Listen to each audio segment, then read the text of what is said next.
it's time for the first federal program on WROI Giant FM. And streaming live on the First Federal Facebook page.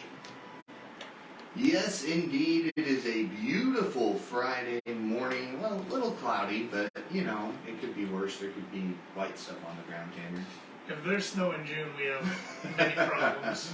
Never say never. In this never. part of the country. Never say never, though. All right, yeah. It's Indiana. A little chilly this morning, but I can deal with that. I can deal with it, yeah. I thought it got a little humid yesterday. The first sign of humidity. Yeah, I know. And I don't have AC in the front half of my vehicle, so that was a fun drive. It's a fun drive for you, right? Yeah. But we're not technically in summer yet. We will be this time next week, I believe. 21st, I believe. Yeah, so we will. So, yeah, next week will be the 23rd. Yep. Next Friday, so this time next week we'll be in summer, and then it can really start heating up. Yeah. It will, too. I got a feeling. Yeah, what's the forecast look like this weekend for Father's Day weekend? Not terrible. 81 sunny tomorrow, 84 sunny Sunday. Sounds like a good day to grill out to me. Yeah, they have completely eliminated the chance of rain for the weekend. That was there yesterday, so I like that. Looks like it's going to be a nice Father's Day weekend. Yes. You going to be grilling out lunch for your dad? Probably not. Probably he not. doesn't do anything on Sundays, so it'll be a Happy Father's Day, and he'll go, thanks. Hey, easy enough, right? Yeah. Saves you some money, too. Yeah. But looking forward to Father's Day this weekend. Happy early Father's Day to all the fathers out there. And we were talking about weather, you know, when I'm thinking about humidity, warm weather, thinking about July, thinking about fair season. Yes. We're going to have two ladies. We're going to have Nicole Ranstead, who's the Fairboard president, and Kim Batten, who is Miss Fulton County. They're going to be joining us later in the program to talk about what's going on at the fair and with the Pageant this year. Sounds good. So speaking of the fair, 4-H, got some trivia for you this morning that, of course, like always, I'll let you think about the whole show. All right. In what year was the clover emblem adopted by 4-H? Don't worry, Paul, I'll give you four choices. It's not going to leave you hanging there. Is it A, 1914, B, 1924, C, 1934, or D, 1944? All right. You got all show to think about. You seem pretty confident there. No. No? No, not even close. All right. Well, sports, local sports all wrapped up for the year. Yes, they have. The Lady Casson Comet softball team fell short last week in the state championship. It's still a great season. Yeah, and not too many seniors on the team, so No. we could be running it back next year. They've had a good program for the last 3, 4, 5 years. Yeah. So, like you said, hopefully run it back next year and see if they can get all the way and finish the story next year. But still a great season they had. I mean, the first program in school history not only win a regional, but also win semi-state and get 2 states. So Yeah. a lot to work with. Yes. On the national scene, a lot going on, and 2 sports organizations wrapped up their seasons. NBA and NHL both wrapped up with the Denver Nuggets winning their first title in franchise history as they beat the Miami Heat 4-1. The parade went on in Denver yesterday, and there was estimated around 1 million people at the parade yesterday. Wow. Well, they said anywhere from 750,000 to 1 million. I guess that's kind of a big gap. That is a big gap, and that's still a lot of people. But with the pictures, it looked like at least maybe the higher number. There was a lot of people there. Oh, so, well, in Denver is the only pro city since 2015 to win a Super Bowl, Stanley Cup, and an NBA Finals. So they've had a lot of success there recently.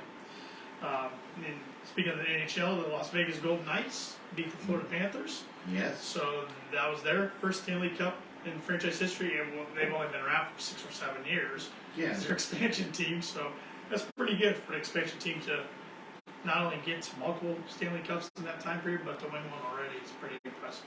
Absolutely. And Las Vegas is going nuts as that's their first time they've ever won a championship since for a while teams weren't allowed to be in Las Vegas for betting purposes, but that's all changed. And and now everybody's going now to Vegas. the Raiders are there, and the A's might be moving there, and the NBA will probably put a team in there eventually. So yeah, it just makes sense.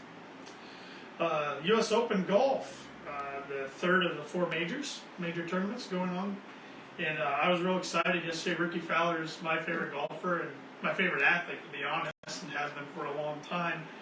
He is co-leading right now. He shot a round of 62, which was his career low, in 8 under, which was a low for the U.S. Open history and tied the lowest round in major history.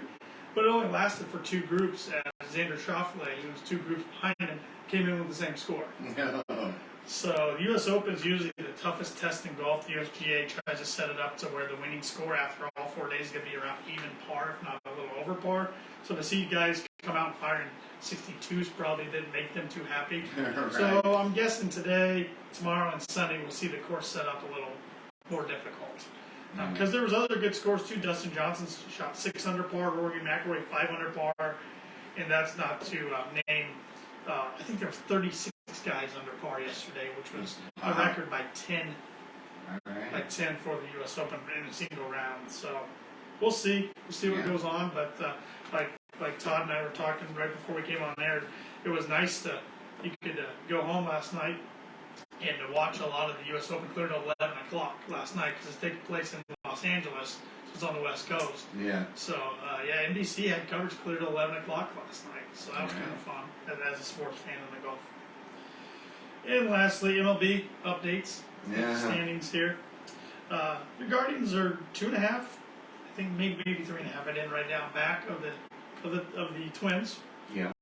With a record of 32 and 36, so creeping up on 500 there. Trying. The White Sox are behind them at 30 and 40, and the Tigers are behind the White Sox at 28 and 39. 2 weeks ago, we talked about how the Tigers were in second place and knocking on the door for the Twins, but kind of falling off. And then the NL Central, the Cincinnati Reds are almost up to 500. They're 34 and 35. The Cubs are behind them with a record of 31 and 37. And then the St. Louis Cardinals have the worst record in the National League, 27 and 42. They can keep it. You don't get to say that very often. No. I know I'm going to make a lot of Cardinal fans mad around here because there's quite a few of them. There are. Gotta kind of grin when I say that a little bit. And I'm not a Cubs fan. I'm a Yankee fan. Right. Who have the record of 39 and 30 and haven't moved at all. They're stuck in third place in the AL East. The Rays and the Orioles are playing really good baseball. So.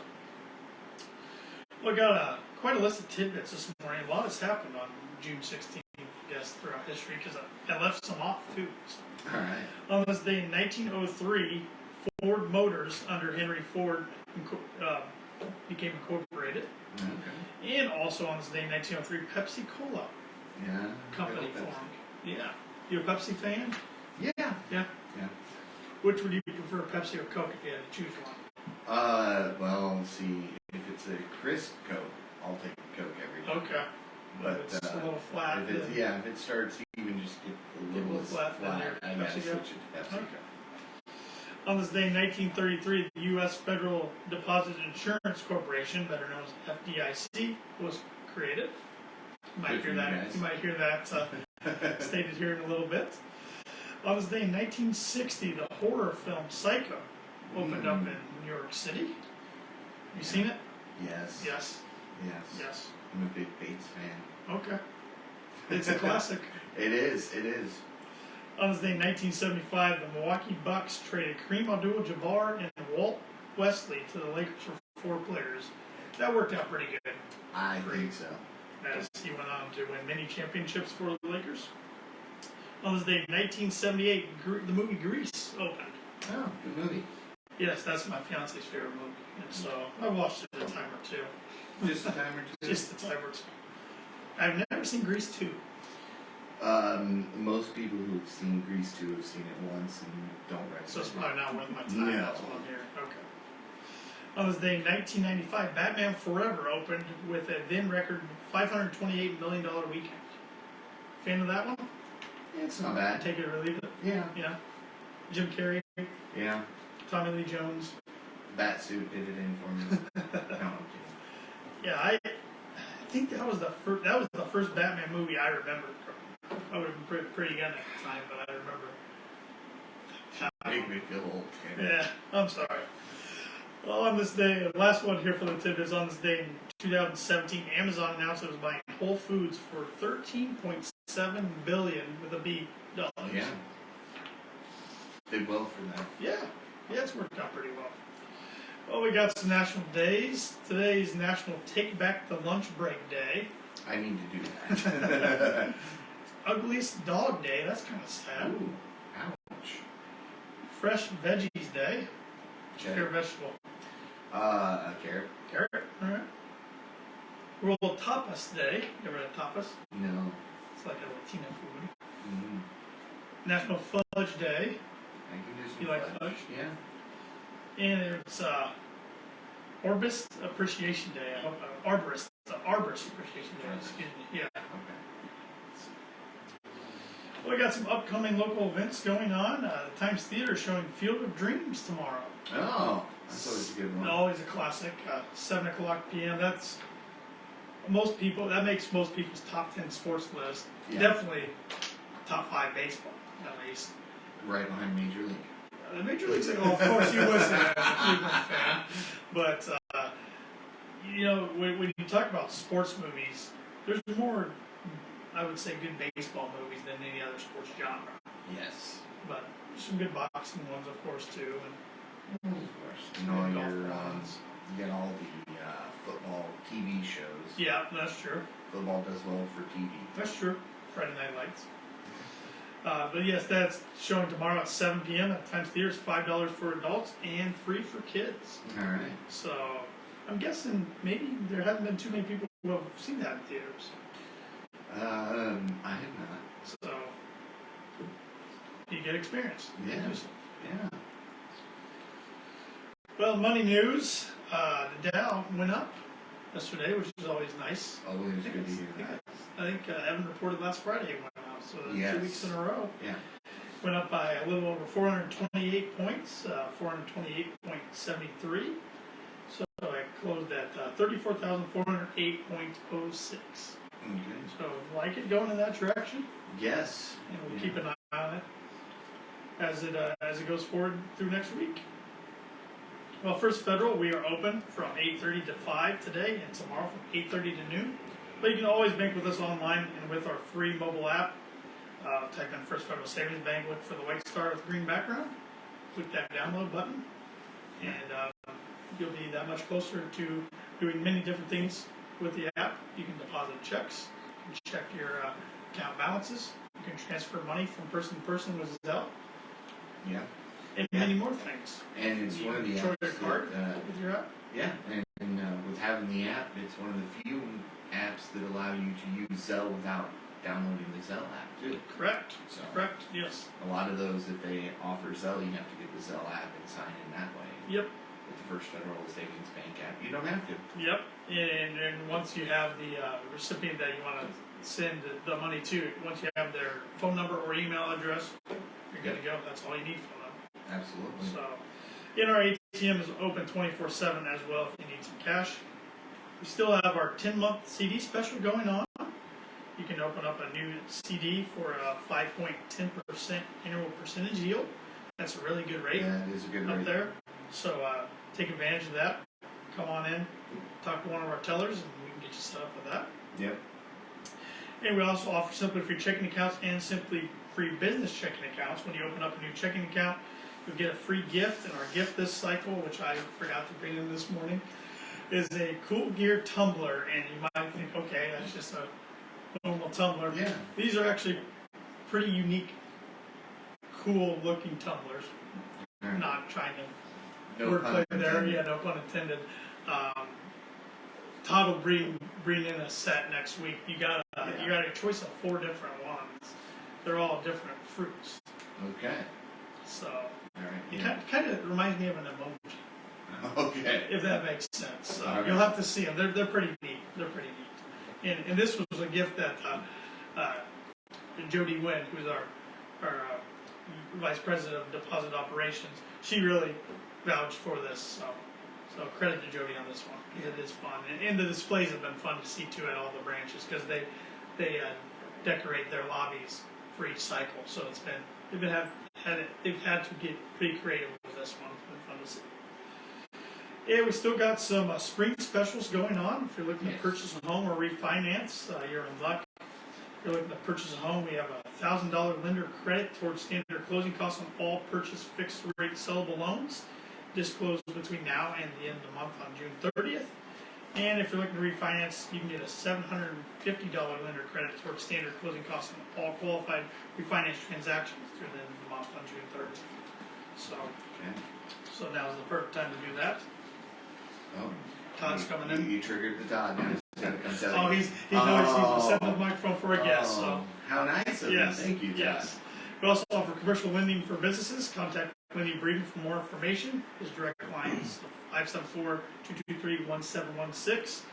And if you're thinking about retiring or at least really starting to plan for it, want to check on your 401k, get a 401k going, IRA, those types of things, contact Mark Blueball or Brian Bell of our Financial Services Department for more information. And you can keep up with First Federal by liking us on Facebook, following us on Twitter and Instagram at FF Banking's our handle on those. Like us on LinkedIn and subscribe to our YouTube channel, which you can see archives of the First Federal Radio Show from the past 4 years. And we're the only locally owned bank in Fulton County. We don't want to be the biggest bank, just the best. Borrowers must meet underwriting guidelines. We are FDIC insured and an equal housing lender. Our NMLS number is 399927.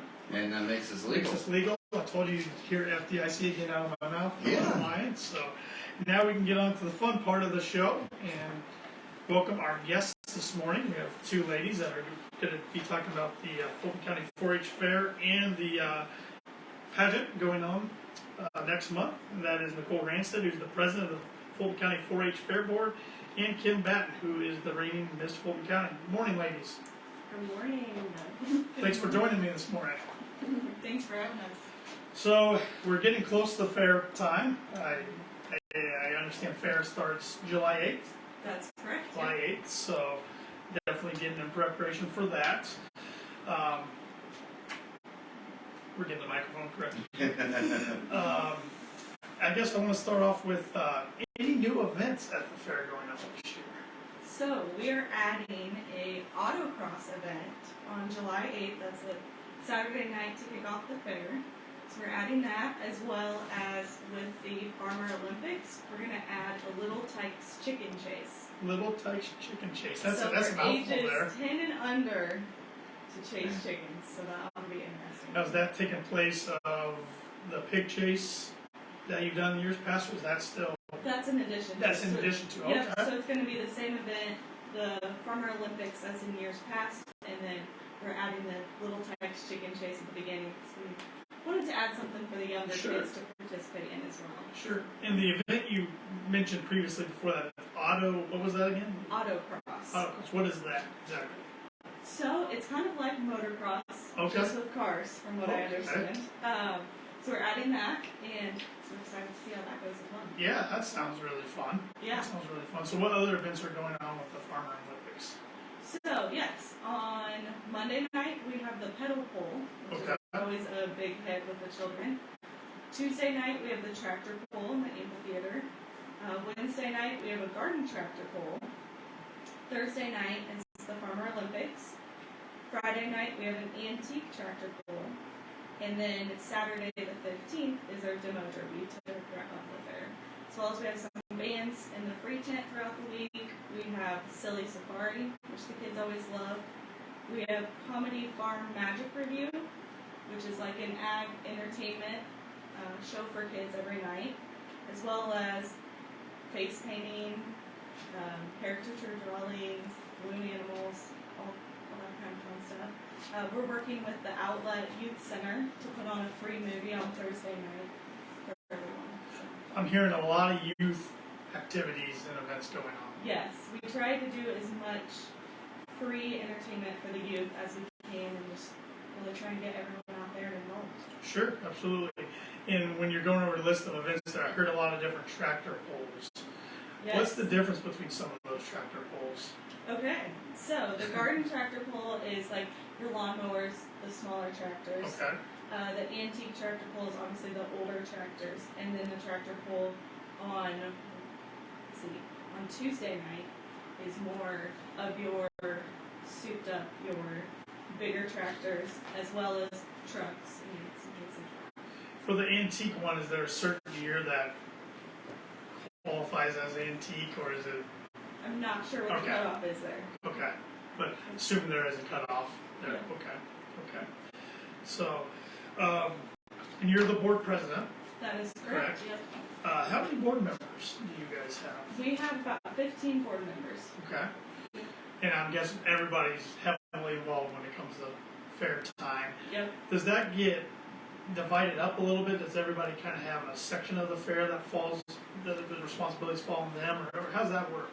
Yeah, so we kind of just, certain board members have always done certain events, like in the amphitheater. So a couple people kind of take on the tractor pull, a couple people take on the demo derby. One of our newer board members is taking on the autocross.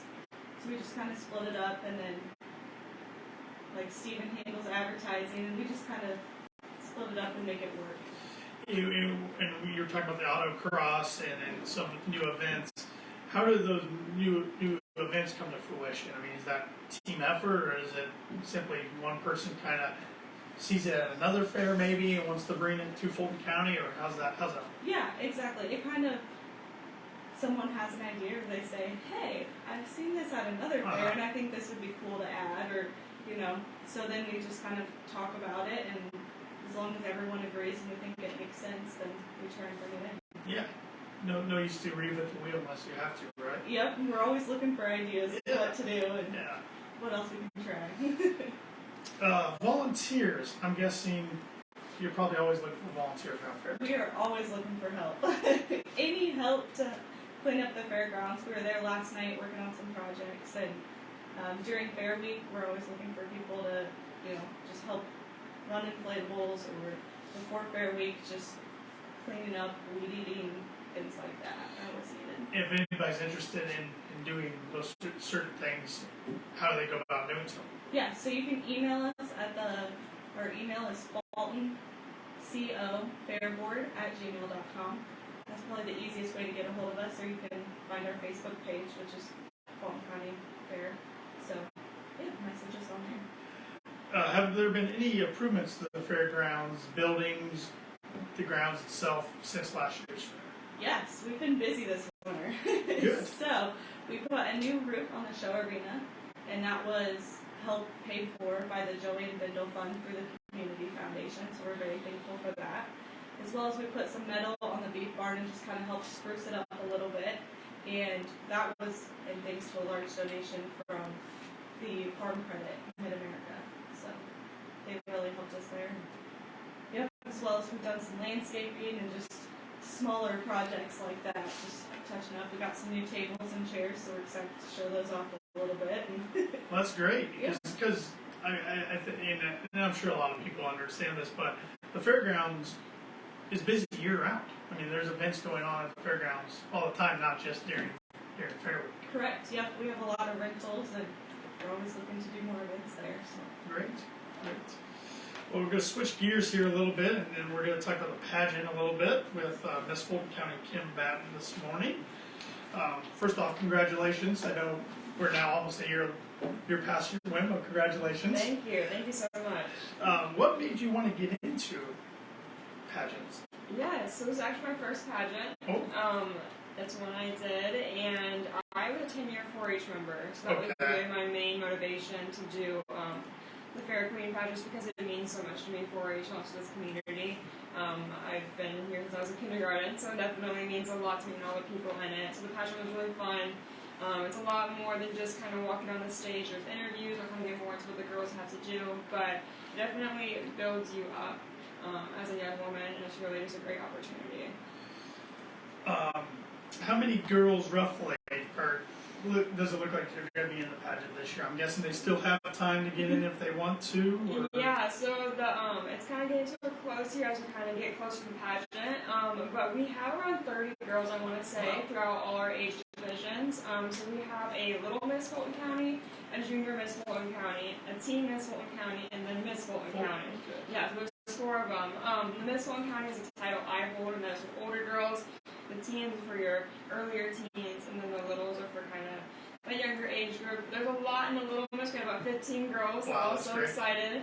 About 4 in the Junior Miss, about 8 in the teen, about 6 in the Miss category. And what goes into these pageants? I'm sure each one's kind of different as far as, I mean, do the little ones have to do an interview or? No, they do so not. much? Okay. So it's pretty similar on stage portion. Okay. So I kind of go through each one. The Little Miss and the Junior Miss, kind of imagine it as two pageants. The Little and Junior will go first, and the Teen and Miss. Those are the kind of most similar ones matched up. The Littles and Juniors will do a dance compared to an interview. So they'll get on stage and do a little choreographed dance. It's probably so cute. And then they'll come out in an evening gown, and they'll answer an on-stage question, usually about their food or pick up a movie. So it's always adorable. I'll be asking those questions this year. And then our Teen and Miss are a little more pre-stage stuff. So we have an interview that early afternoon. For the Miss, it's about a 10-minute interview. Always a really opportunity because that's so important in just everyday life. And they do a personality outfit. They come on stage and give a speech about 1 minute about anything. Mine was about shoes last year. Cool. So it can be anything. And then they also do an on-stage question, but they're just picked by the judges based on like who they are as a person and on the resume. Okay, very good. How many judges are there for this? There are 3. It's a panel of 3 judges. Okay. Yeah. Okay. And how are those judges decided? I mean, do they change year to year, or has it been the same 3 for quite a while, or? Yeah, so the Little Miss and the Junior Miss, I believe, is going to be another county's Queen Court. Okay. So we'll have them. That's always so hard to decide, those little girls. Sure. But for the Teen and Miss, that is usually kind of have like a group system throughout the state of Indiana of past Queen contestants, past Queens, past judges, kind of all work together to kind of say, I want to be at this fair, I want to be at this fair, I can help out then. And they usually do not repeat. If they do, it's been a couple of years. Okay. So they won't see the same girls within their time. Makes sense. That makes sense. Talking with Miss Fulton County Kim Batten this morning and Nicole Ranstead, who's the Fulton County 4-H Fairboard president. Talking about the fair as well as the pageant. Any changes to the pageant this year? Any new additions? I do not believe there is. It is on Friday night now. Okay. I will say that kind of some details about that. We changed it for Friday, just kind of work with the events of the fair this year. So it'll be Friday, July 7th at 5:30 p.m. in the Rochester High School auditorium. Doors open at 5. If you are attending, I do encourage to get there on that 5 mark because I said there is 30 girls. It's a lot of supporting. Yeah. It's a big fan base. And admission is $5. It's always appreciated to bring a little extra cash because we do have boxes outside the auditorium, all for the girls, and you can vote for people's choice through that way. Oh, So great. we have a fun little sponsoring, raising money for the fair and the Queen pageant through that way. But yeah. Very exciting. A lot going on. There is. So with the title of Miss Fulton County, what all goes into that? What responsibilities have you held this past year? Yeah, definitely a good question. So the biggest part is that basically night after you're crowned, you start the fair. So you'll host, be out at the events of the fair, you'll pass out ribbons. I know myself and my court were there pretty much all day, every day. All the events, it's always so great to see our working 4-Hers out there. And then after the 4-H fair, we're going to have parades, community events you make appearances at. And then the Miss Fulton County is expected to compete at the Miss Indiana State Fair pageant. So that was this past January. And it's a three-day pageant. Wow. I stayed in a bunker with about 20 girls on the state fairgrounds. We competed in the Indiana Farmer Coliseum, and it was definitely a great opportunity. The queen they picked this year, she's just amazing. And it just was a fun opportunity to do that after the pageant and meet more girls around all the counties of Indiana. Yeah, that sounds like a neat experience. You probably made some friendships that you can carry on for years to come from that. Definitely. I still see the girls sometimes, and it's really fun. Yeah, that's great. And I'm glad you brought that up, because what's something you would pitch to a girl that might be on the fence of entering the pageant? Yeah, definitely. I know a lot of girls are nervous. We just kind of had to recruit some more girls. Yeah. So I definitely just did this spiel. But really, you can say anything kind of if they want to have another chance to wear that prom dress on, so that could be a reason. But I really see it's important to realize this is a pageant, but it's also a learning opportunity. So I learned so much just in the one pageant I did. The interview, we have mock interviews, we have interview prep, we have the on-stage speech. That's hard for a lot of people because it's about public speaking in front of that huge auditorium I just said. So definitely is a lot of practices before the pageant that really aren't about walking across the stage. Well, that's important. It's also important just to see who you are as a person, because your interview is really a big portion of your scoring, and that is kind of where they want to see you thrive at. Yeah. And I love how the pageant goes right with the fair itself, because just like 4-H, you can learn so many valuable lessons and skills in the pageant too. Definitely. And a lot of those skills I learned in 4-H definitely came into the pageant too. It sounds like it. Yeah, it was a fun 10 years. That's also one of the reasons I did it, was kind of keep it going a little more. I did it my first year out of it. And what events were you participating in 4-H through that decade? So I did the Fulton County Mighty Months dog program. Okay, yeah. Loved doing that. I showed at State Fair with that. And then I did some community building projects, shooting sports, photography. Those were my 10-year ones. And some travel I thrown in there, some cake decorating, but that wasn't very good. But there was some ones I just tried, but those were my main ones. A little bit of everything. Yeah, definitely. Very cool. Anything else you want to plug about the pageant we maybe didn't discuss?